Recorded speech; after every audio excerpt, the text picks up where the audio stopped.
దేవుని నామానికి మహిమ కలుగును గాక. దేవునికి స్తోత్రం. మరి ఇది ఆదివారం రోజండి. మరి విపరీతమైన వర్షము.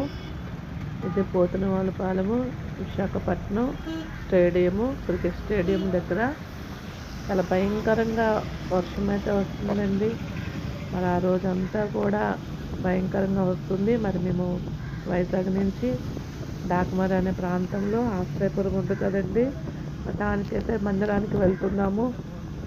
అక్కడ దేవుని స్తుతించాలి. దేవుని యొక్క మందిరంలో గడపాలి కాబట్టి మనందరము దైవజనులు అందరము కలిపి వెళ్తుండగా మరి వెహికల్ కూడా ఇబ్బంది అయినప్పటికీ మరి బ్రదర్ అయితే చక్కగా డ్రైవ్ చేస్తూ మరి తీసుకువెళ్తున్నారు.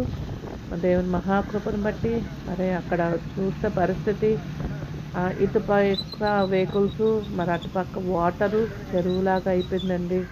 వాటర్ అంతా చాలా ఇబ్బందిగా ఉంది. అయినప్పటికీ కూడా మరి ఎలాంటి చూడండి వాటర్ అయితే నిండిపోయాయి. మరి వెహికల్స్‌కి పాపం టూ వీలర్స్‌కి వెళ్ళే వాళ్ళు, ఫోర్ వీలర్ వల్ల వర్షం అయితే వాళ్ళ ఇబ్బంది అవుతుంది. అయినప్పటికీ కూడా దేవుడు మహాకృపను బట్టి దేవుని యొక్క మందిరానికైతే వెళ్ళడానికి దేవుడు కృప చూపించాడు.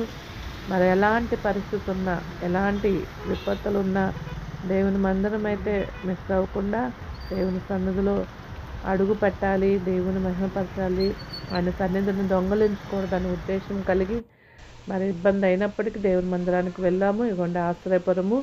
మీకు ఎప్పటికప్పుడు వీడియోస్ పెడుతూ ఉంటాం కదా. మరి ఆశ్రయపురం చూడండి చెరువైపోయింది.